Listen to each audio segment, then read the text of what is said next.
Hi, everybody. Today on Lead with Love, we're going to talk about self-publishing, and we're going to talk about world hotspots. And I think it seems like a non sequitur, but both of those are very, very important, especially when it comes time to um, talk about this with your family and that type of area during the Christmas holidays. And by the way, Merry Christmas, and I hope you have a Happy New Year. I probably will be broadcasting somewhere along the line, but please, please, please have a safe holiday season and enjoy the family. I think that's really important. So lead with love.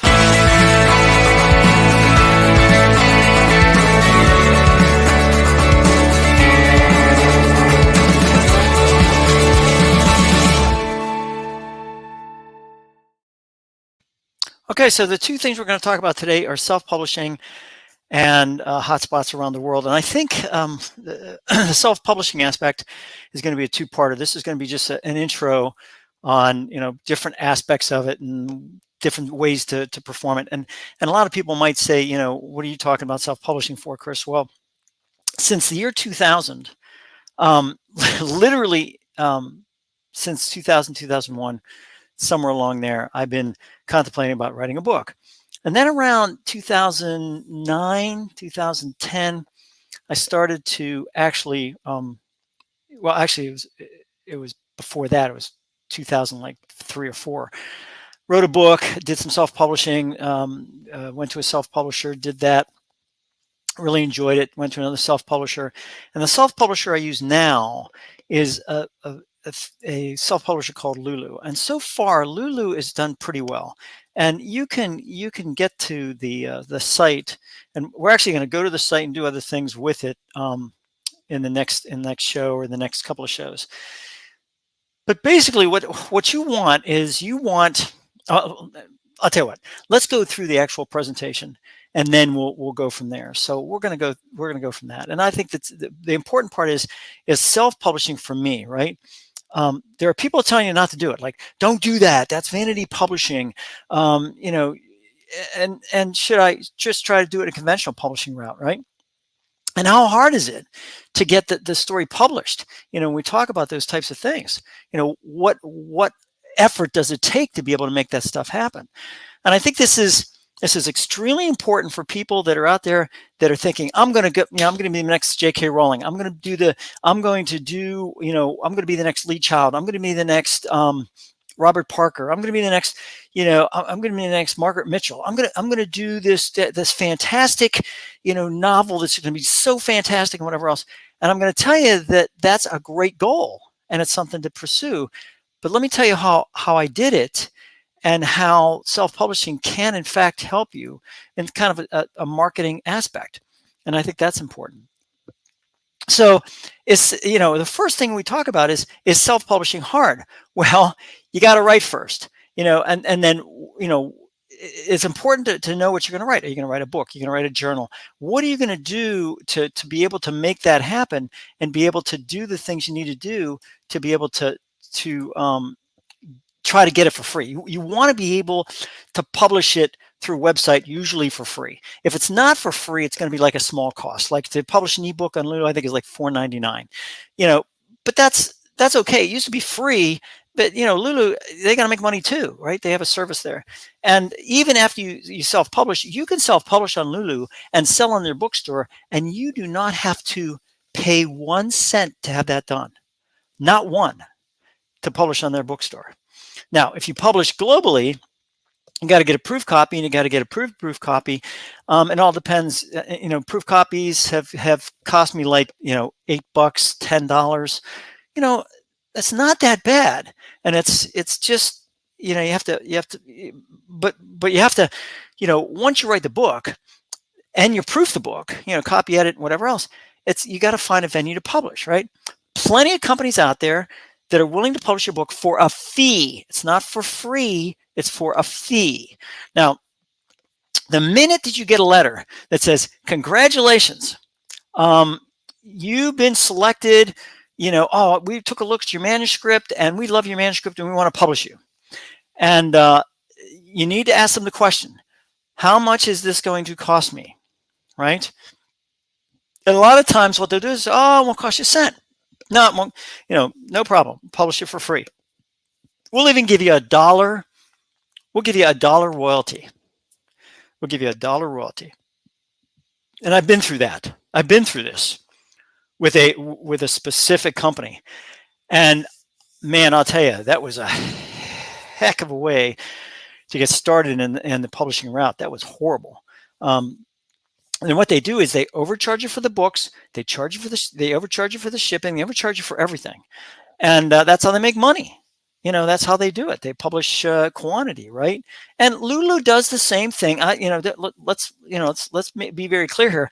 But the author can buy books at the author's price, which is significantly lower than the price you set, because you set that price. They don't set the price, you set it. So I think that's pretty important there too. So it's very important to be able to understand what you're talking about and what the situation is when it comes down to writing, right? So you can do the conventional route to publishing. You get a few chapters, you prepare it, you write it, you do whatever you need to do. You get a cover letter, you get the submission approved, and then basically you're a go. Now, what happens with this? You get the publisher to read the submission. You get the submission approved, and you're a go. At that point, publisher will contact you. Hey, you got a great story. We'd like to go with this. This is what we're going to do. Blah, blah, blah, all those other things you need to go along with that. Now, here's where the rub is, right? And this is incredibly important to understand, because unless you understand these numbers, are there successes in this endeavor, right? So yeah, there are. Few things you have to understand that are necessary in order to be a success in this endeavor. First of all, you have to be a celebrity.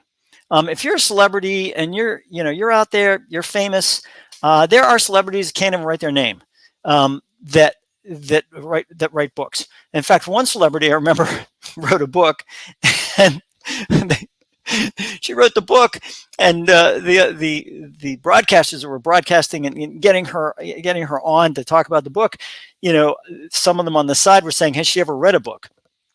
I mean, that's the type of people that will get published because they're famous. They're celebrity. If you're a celebrity, there are celebrities out there writing children's books. I'm sitting back going, oh my gosh, you got to be kidding me. I've written plenty of children's books. I think they're good, but again, it's self-published. You got to get marketing. You got to market them. You got to be all the time, be out there marketing these things. So it's really, really difficult to do. I mean, you have to put yourself on the market. And then you have the influencers, that sit there and write these books. And you can see some of the influencers are going down the tubes, right? Current influencer that's going to jail for child abuse. I mean, all these things are just, they're having an issue, right? Because influencers basically are marketers. If you can go out to an influencer that has 1 million likes or 1 million, whatever you call it, and say, could you market my book? They're going to charge you for that. They'll market the book and you'll get out to 1 million people. Now, whether maybe people are going to buy your book, I don't know. But basically, that's what's happening. You can go to LinkedIn, you can go to YouTube, you can go to all these different places like I'm going out to, and try to sell books. How many books are we talking about? Well, we're talking about a ton of books here. I mean, when you really think about it, I mean, it's really interesting how you can, publish books. I published with Lulu. I published about 40 books. 45 books. So you have to be at the right place at the right time, right? Young publisher is more prone to take the risk on a new type of book, right? Look at the way J.K. Rowling did. She was sitting there. All of a sudden, they gave her, I can't remember what they gave her. She was sitting there writing this thing, and all of a sudden, bang! She got the offer. But or be a self-publisher that gets a following, right? Celebrity, influencer, all these types of things, they work. They do. I mean, it's the marketing aspect and social media, the marketing. So what are the chances? What are your chances of getting published? A real publisher, what they call a real publisher, but basically a publisher that's, very selective, right? So this is a lot of, I'm a probability guy, I'm a data guy, right? And so whoops, I just messed that up. So basically what happens is that, there we go. So we'll do it that way. So basically what happens is that, you can self-publish and you can get yourself a following, or you can just go through a regular publisher. If you do $10,000, 10,000 submissions per day, 10,000 submissions per day from I had a buddy of mine who worked in a major publishing house. I mean, the thing was just really, really big. 10,000 submissions per day. Per day. It's, the chances of you doing that. Now, this was at their height. Now, it may be less than that, but let's say it's 1,000, 2,000, 3,000 per day. You're still going to have to be that top, whatever it is, 10 or 15 of that 1,000, and be able to be picked up very quickly by, an editor who's going to sit there and say, okay, we're going to do that. So they're going to take the ones that make the money for them. That's the deal. That's what they're going to do. So you must have a book that's, so spectacular it stands out, bang, like this, or it's something very, it's something that has a genre that's very pertinent to today. Like, boom, right now. Okay, cool. You have that. Everyone thinks they have the great novel. Oh, I got the next great novel. I got the next great thriller, love story, whatever you want to call it. But it has to be something that gets attention now. It has to be something that grabs within 10 pages. 10 pages. You've got to be able to grab that editor's eye. If you don't grab that editor's eye, it's done. Or you can self-publish and test the waters, right? And get some experience in the process. Your call on this, whatever you want to do. I mean, that's definitely your call. So there's another way of getting this, and that is what you do is you hire what they call a publicist or a literary agent. And a literary agent, it can run you a few $1,000s, right? What they do is they sit back and they read your book, and then they will like coach you. Sit there and say, okay, look, it's going to cost you this many $1,000s. What I'm going to do is I'm going to go to the different publishing houses and I'm going to put your book before an editor. If I think it's good. If I think it's good. If I don't think it's good, then we're done. And sometimes what they'll do is, and I don't know how many actually do this, but there are some that do this, they will charge you just to read your book. And then when they're done and they say, nope, it's not happening, they've gotten their money and you're out your money, and now they may give you some insight or whatever to make the book better. But the bottom line is this, is that when you self-publish, you take charge of the book's content. You do as the author, not a publisher, not an editor. You do it. Now you can ship your book to an editor. I did. It's a place called Angels Editing, which is out in Spain, as a matter of fact. And they did a great job of copy editing. They did a fantastic job, and they were very, very economical. And all their suggestions were really good, and I included their suggestions in there. So you can get a copy editor yourself and do that yourself. And it's, again, it's all your call, however you want to do it, right? I mean, that's pretty important. So it's basically, this is a part one, but I wanted to give you just some insight on what's going on. It says, I will now take you through step-by-step approach, but I think what we'll do is we'll wait for that for another day and another program, and we'll go from that. We'll go from there. So I think that's pretty important. So I hope that this at least gave you an idea that, self-publishing is not easy. It's not an easy process. You're in charge of everything. Getting the book prepared. Now you can do that. Lulu says, hey, send us the book and we'll get it prepared and do whatever else. But it's going to cost you money, right? So I have done children's books. I have illustrated the children's books. I've written the children's books. Yes, it's, but it's, $150 to $200 per illustration, which would end up with a really, really beautiful, professional, very professional illustration. But is that really me?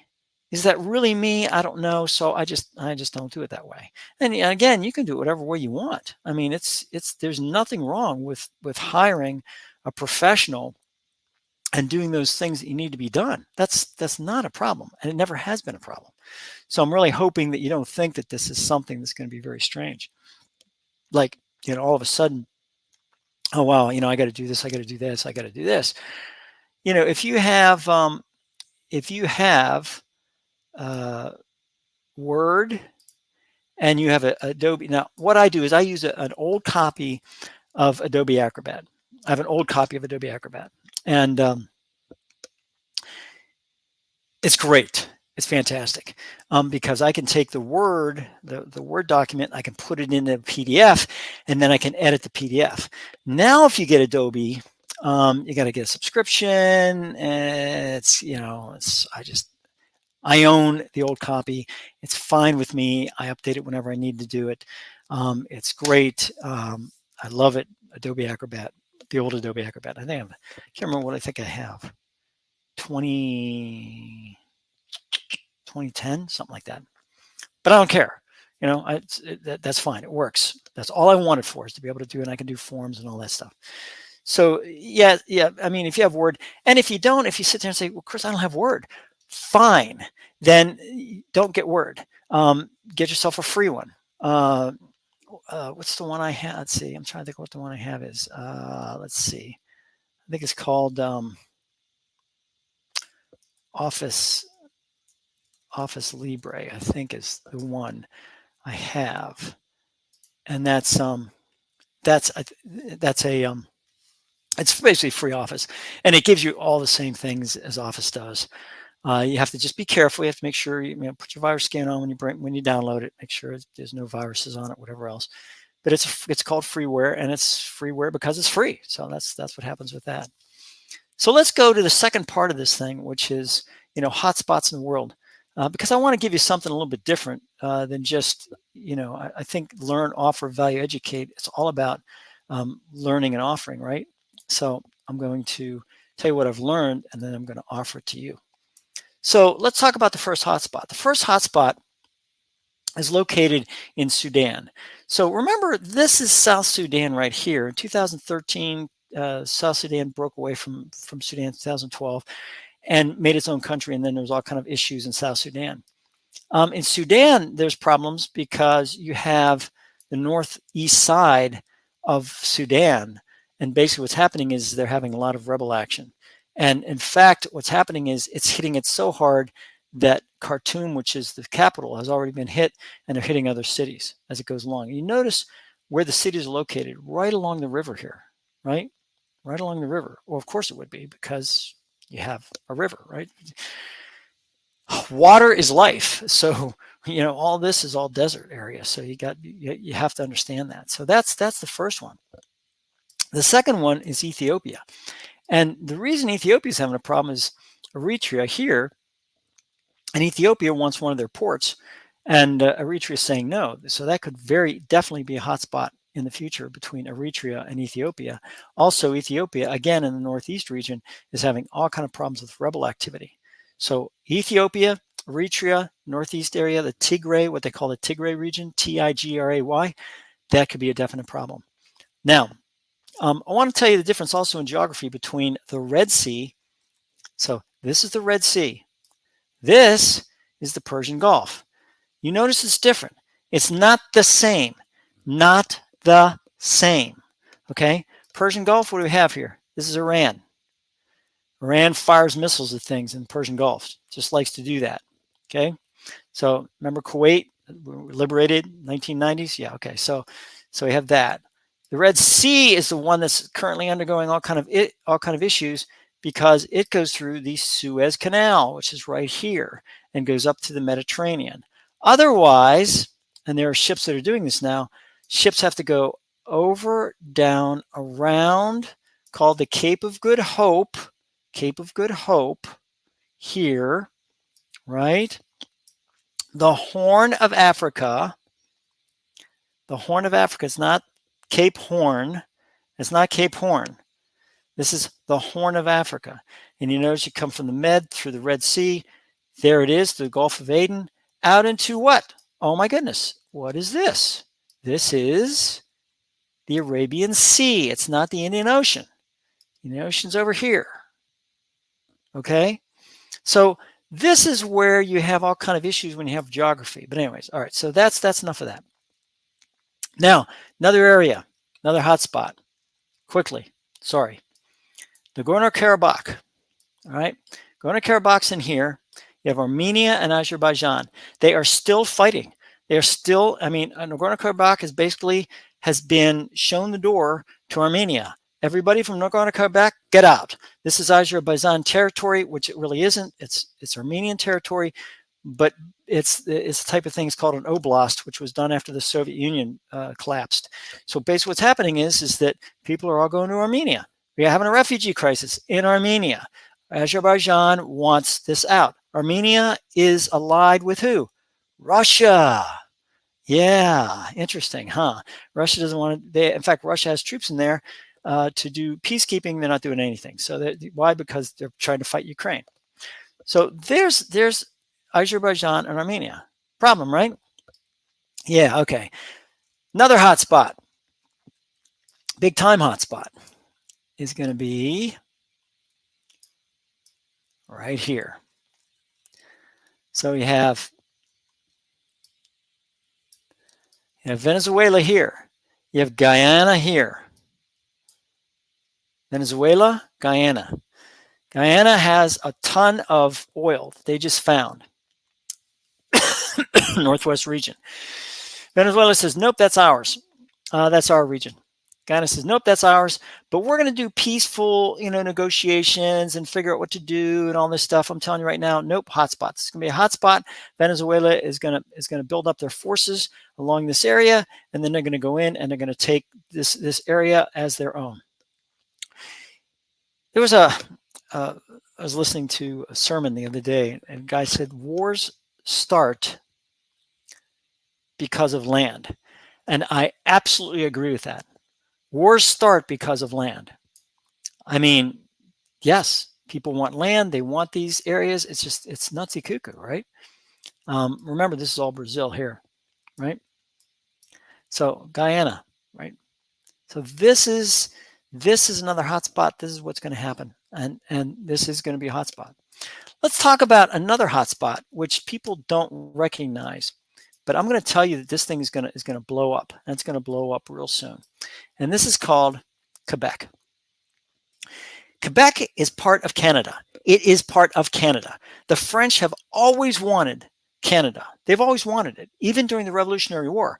They tried to make a play for Canada using the U.S. as an ally, after they helped us win the revolution, supposedly.